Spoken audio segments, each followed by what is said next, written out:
ויקל משה לעילוי נשמת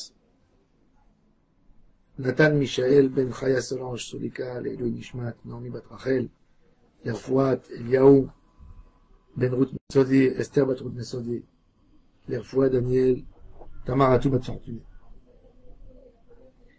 Moshe Rabbeinu, il rassemble tout le peuple d'Israël pour leur parler du Shabbat. Vayomer Alehem, il leur a dit, Ele Adevarim Asher Tziva Hashem. Ele Adevarim. Quand Moshe Rabbeinu, il a parlé de Shabbat, il n'a pas dit Vayomer Hashem, Lo ta'asu melacha. Il a dit Ele Adevarim.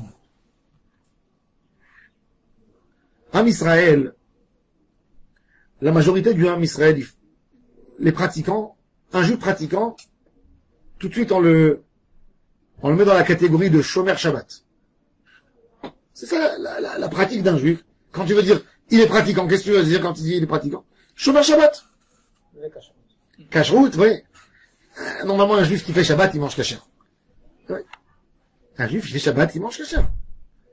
Donc toujours quand vous parlez, vous dites Shomer Shabbat. Shomer Shabbat, c'est le paramètre. Mais Moshe Rabbeinu, il a dit, il a des varim asher tziva Hashem la sotata. La majorité des gens pensent que c'est quoi Shabbat? Ne pas allumer le feu, ne pas travailler, ne pas prendre la voiture. Aujourd'hui, c'est plus facile. C'est pas à l'époque on allait en creuser, etc., on travaillait avec les mains. Mais bon, mais même notre Shabbat, on veut qu'il soit différent de Yom Chol, du fait qu'on ne fait pas d'action physique. Le Shabbat, pour la majorité des gens, c'est le physique qui ne travaille pas Shabbat. On ne court pas Shabbat. Mais il y a une chose qu'il faut qu'on se renforce, nous tous, dans le Shabbat, c'est les paroles du Shabbat. Rabbi Chaim Ben Attar, Or HaChaim HaKadosh, parlait l'arabe, il vivait au Maroc. Après il est monté en Israël, mais leur langage était l'arabe, le ladino. Shabbat, il donnait pas, il prononçait pas de sa bouche un mot en arabe ou en espagnol. Il parlait que l'hébreu, la Shona Kodesh. Il dit, je parle dans la langue qu'Akadosh Baruch Hu a créé le ciel et la terre. Vayomer Elohim, c'était en hébreu. Malheureusement, on parle beaucoup à Shabbat des dibourim de Chol. Combien t'as payé ta voiture? Combien tu l'as acheté? Combien ça t'a coûté le nouveau pantalon que t'as mis? Combien ça t'a coûté ça? Tu sais, ce supermarché, il est moins cher que l'autre. Ici, on trouve des bons prix. Les gens qui font des programmes, on va sortir, on va se promener, on va faire des vacances. Et on est Mechalel Shabbat Bedibour. Et quand tu dis à quelqu'un, c'est Mechalel Shabbat. Tu dis, Mechalel Shabbat, pourquoi? J'ai allumé le feu. Mais il lui dit, il faut savoir le sens. Akadosh Baruch Hu, qu'est-ce qu'il a fait? Les 6 jours. Il a parlé avec sa bouche. Vayomer Elohim, Vayomer, Vayomer, Vayomer Elohim, Yiyor, Vayiyor. Hashem, il a montré dans la Torah que la manière qu'il a créé le monde, c'est par la parole. Donc Shabbat, Hashem, il s'est reposé de la parole. Donc le Ikar de la Shmirat Shabbat, c'est dans la parole. C'est pas dans le Maaseh Pshita. Le Ikar Shmirat Shabbat, le Ikar de toute la Shmirat Shabbat, c'est dans la parole de ne pas parler des paroles de Chol Shabbat. Le Zohar HaKadosh, il nous parle de Rabbi Shimon Bar Yochai. Il faut savoir que Rabbi Shimon Bar Yochai, il adorait sa maman. On peut même pas s'imaginer à quel point était le Kiboud Avaim de Rabbi Shimon. La Gemara raconte qu'un jour, Rabbi Shimon Bar Yochai, il marchait avec sa mère dans la rue Shabbat, et la sandale de sa mère, elle avait une sandale sur elle. La lanière en cuir qui attrapait la sandale, elle s'est détachée. C'est Shabbat dans la rue. Rabbi Shimon Bar Yochai s'est mis à 4 pas, s'est mis à plat, et il mettait la main sous le pied de sa mère pour qu'elle puisse marcher. Et il allait en arrière, et sa mère, elle mettait le pied sur lui jusqu'au moment où il arrivait à la maison pour que sa mère, elle ne marche pas pieds nus dans la rue. Quel kavod! Et le Zohar Kadosh nous raconte qu'un jour, la maman de Rabbi Shimon Bar Yochai parlait sur un bijou qu'elle a acheté. Et Rabbi Shimon Bar Yochai qui s'est levé, qui a crié, maman, Chilul Shabbat, tu es en train d'enfreindre le Shabbat. Avec tout le kavod qu'il avait pour sa mère, jusque-là. Maman, ça c'est Chilul Shabbat. Shabbat Kodesh. Le hikar du tikkun du Shabbat, c'est la bouche. Shmirat Shabbat Bedibour. On peut parler de tellement de choses, des beaux souvenirs, mais on n'a pas le droit de parler Shabbat, ni sur une melacha, ni sur un voyage. Shulchan Aruch dit, pas que ça, il y a tellement de choses.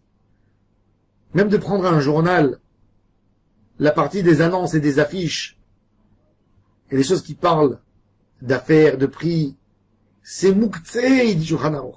C'est assourd de le lever. Assourd de le lever. C'est mouktsé. Chitré, diotot. Assourd. Assourd gamour. Shabbat, c'est pas que être borer. C'est pas que le issour borer. C'est pas que le issour tzovéa. C'est pas que le issour de construire. Shabbat, le hikar de Shmirat Shabbat. Aujourd'hui, c'est dans la parole. Qu'est-ce qu'il nous a dit le prophète Isaïe? Im tashiv mi Shabbat raglecha tepa. Arasot chafatzecha beyom kodshi. Lekrat Shabbat mechubad. Mimtso chefzecha vedaber davar. La parole. On le dit tous les Shabbats matin. Dans le Kiddush. Une table de Shabbat. Qu'on a parlé de Yom Chol. Comment aura l'air nos vacances et nos congés, et les voyages et les programmes. Tout d'abord, il faut savoir que dans les livres des Mekoubalim, il est écrit. Si vous voulez avoir une klala chez Mishmor, vous voulez que le business y sort pas, vous voulez perdre de l'argent, parlez de ça Shabbat, à table. Tout ce qu'on parle Shabbat, ne réussit pas. Il y a des gens qui font une idée du Yetzer Hara. Ils disent sans parole de Shabbat, je te parle de Chol. Mais c'est sans parole. C'est-à-dire, il dit sans parole de Chol. Blidibon chez le Shabbat. C'était, chez les Ashkenazes, ils disent Nis Shabbat Girert. Ça veut dire, il dit à son compère, Nis Shabbat Girert, combien tu vends ta voiture?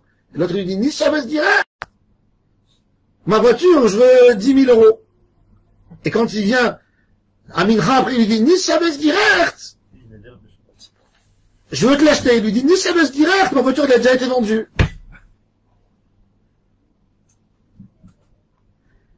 Ça, c'est de se voiler la face. C'est de ne pas comprendre l'idée du Shabbat. Shabbat Kodesh, c'est un jour kadosh. C'est un jour où on se colle à Hachem, où tu prends le dibour. C'est ton moyen de commerce. T'es un bon commercial, tu sais vendre avec ta bouche. Et ce jour, tu te vends à Hachem. Ce jour, tu te colles à Hachem Yitbarach. Ce jour, tu vas avoir des mots tellement douces pour Hachem. Tu vas lire le Tehillim. Tu vas te régaler sur Akadosh Baruch Hu. Tu vas essayer de te trouver dans les mots. Tu vas essayer de lire la Torah de la Paracha. Tu vas voir qu'est-ce que Akadosh Baruch Hu veut de nous. Tu vas lire ton Chumash Rashi avec le Rashi. Tu vas apprendre des halachot. Tu vas t'asseoir avec tes enfants. Tu vas dire que des phrases gentilles, des phrases d'amour. Tu vas demander à tes enfants de te raconter comment la semaine s'est passée. Tu vas donner de bons conseils pour être meilleur pour la semaine prochaine. Ça, c'est Shabbat Kodesh. C'est pour ça que Akadosh Baruch Hu, il a dit, Elea Devarim. Mon Shabbat, il dit, Elea Devarim, asher tziva Hashem la'asot otam. Devarim, c'est quoi? Le hikar du Shabbat, c'est le dibour.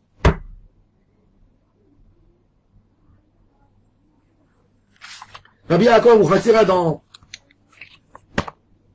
Pituchei Chotam, il dit, le hikar d'obtenir le monde de la Kedusha et de la Tahara, c'est d'avoir la pnimiyut. Il dit la parole, c'est la pnimiyut de l'homme. La parole, c'est la plume du cœur. Qu'est-ce que tu exprimes quand tu parles? Tu exprimes ce qu'il y a dans ton cœur. Je veux pas. Je vais faire, je vais pas faire. Donc la parole, comme ils l'ont bien défini, c'est la plume pour écrire ce qu'il y a dans mon cœur. Et il dit, comme c'est quelque chose qui fait sortir ta pnimiout. Si tu parles de chol, tu fais sortir une pnimiout de chol.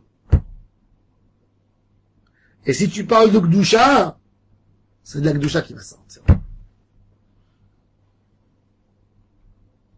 Et ça, c'est tachlit hakol. Donc déjà, le premier ordre, c'est vedaver davar, c'est de parler des choses de gdusha pendant Shabbat Kodesh, de comprendre ce grand jour. Shabbat, c'est pour ça que Akadosh Baruch Hu, qu'est-ce qu'il nous fait montrer? Du fait que la tefila de Shabbat, elle fait le double de la tefila de Yom Chol, qu'est-ce qu'on a compris? On a compris que Shabbat, Hashem, il veut qu'on lui parle. La lecture de Torah de Shabbat, elle est 7 fois plus longue que celle de Chol. C'est-à-dire que qu'est-ce qu'Akadosh Baruch Hu veut te faire entendre par ça? Que la journée du Shabbat, ça doit être une journée d'étude. Ça doit être la Torah. Ça doit être des bonnes choses. Akadosh Baruch Hu, il te dit que le repas du Shabbat, il doit être copieux. Si Yom Chol, tu fais 2 salades à table, Shabbat, il faut qu'il y ait 3. C'est-à-dire que Hachem, il veut que tu aies du honeg avec ta famille. Il veut qu'il y ait des bonnes choses Shabbat. Le Shabbat, il peut être bon que quand il est bien dans sa nature, avec des vrais Torah, des belles paroles, des gentils mots, de l'amour à table. Ça, c'est Shabbat Kodesh. Je disais Kulanu lishmor Shabbat. Bedibour, Bemaaseh, ou Bemachashava. Et je vais finir avec une anecdote. La Gemara, elle nous raconte sur un chassid, sur un pieux, que Shabbat, ici, il a décidé de prendre de l'air, et il est parti tourner dans les champs, dans ses champs à lui. Il avait des champs, avec des arbres fruitiers. Et il a vu que dans un des champs, la muraille de pierre qu'il y avait, il mettait les pierres, il tassait les pierres comme ça, faisait des barrages. Il a vu que la muraille est tombée. Et il a eu de la peine, parce qu'il a dit, les animaux vont rentrer, ils vont abîmer tous les arbres fruitiers. Et il a dit, Motsai Shabbat sans faute, je viendrai ici avec mes... Il a dit ça à son ami qui était avec lui, je viendrai ici, avec les employés, je vais remettre la barrière. Et tout d'un coup, en marchant, il s'est dit, mais attends. J'ai oublié où je suis. Shabbat, je suis devant un Kadosh Baruch Hu. Moi, j'ai parlé. Shabbat, j'ai fait un chilul Shabbat. Dans ma bouche, que je vais dire que je vais faire une melacha. Il s'est mis à pleurer, il a dit, Hachem, pardonne-moi. Je jure que je vais jamais réparer cette barrière parce que je l'ai prononcée de ma bouche. La Gemara, elle dit, Naasalones. Il a eu un miracle. Vetsamachlot salaf chad. Il a eu un caprier avec des épines, comme un sabra, qui a poussé exactement dans l'endroit que la muraille s'est effondrée.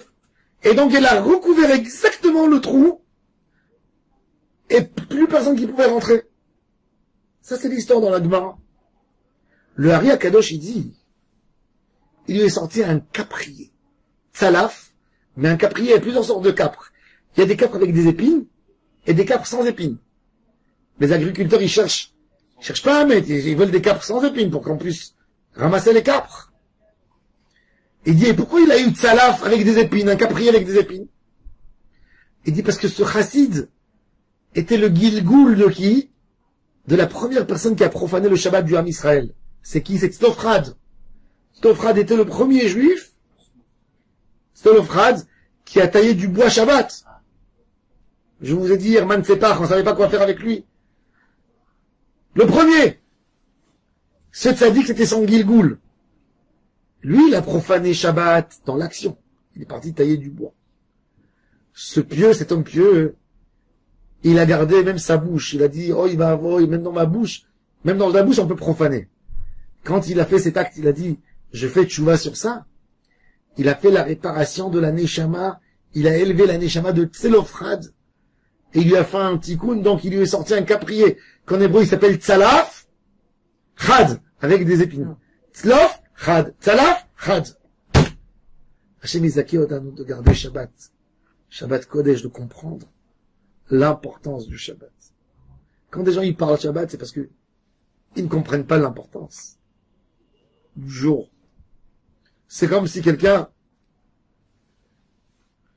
il est en train de recevoir un prix Nobel. Et il est en public, il est bien, il va faire un petit discours. Et il y a quelqu'un qui vient chez lui, 2 minutes avant qu'il commence le discours, il dit, j'ai une belle blague à te raconter. Sois tranquille maintenant, je suis en train de me préparer. Je dois dire maintenant des mots tellement importants. Qu'est-ce que tu es en train de me prendre la tête? Dis-moi, qu'est-ce que tu penses de telle chemise et de telle... Mais laisse-moi tranquille! Je suis dans les plus grandes des choses. Ça, c'est Shabbat. Qu'est-ce que tu parles de business? Qu'est-ce que tu parles de business? Tu es dans le plus bel des choses. Tu es avec Akadosh Baruch Hu. Il est avec toi à table. La Shekhinah, elle est avec toi. Rabbi Israël Najara, l'auteur du chant, Yaribon Alam, oui. C'était un poète hors pair. Il était à Tzfat. Et il chantait pour Hachem, il se levait et il dansait. Un jour, il faisait chaud, c'était en été. Il avait une djellaba sur lui, il l'a enlevé parce qu'il avait trop chaud. Le Hari Akadosh était assis chez lui à la maison, il a envoyé, ça lui a dit, remets vite la djellaba. Les anges sont autour de ta maison et quand tu as enlevé, tu as manqué de respect. À la table du Shabbat, ils sont partis. Tous les Shabbats, quand ils chantaient, il y avait des colombes blanches qui tournaient autour de la maison.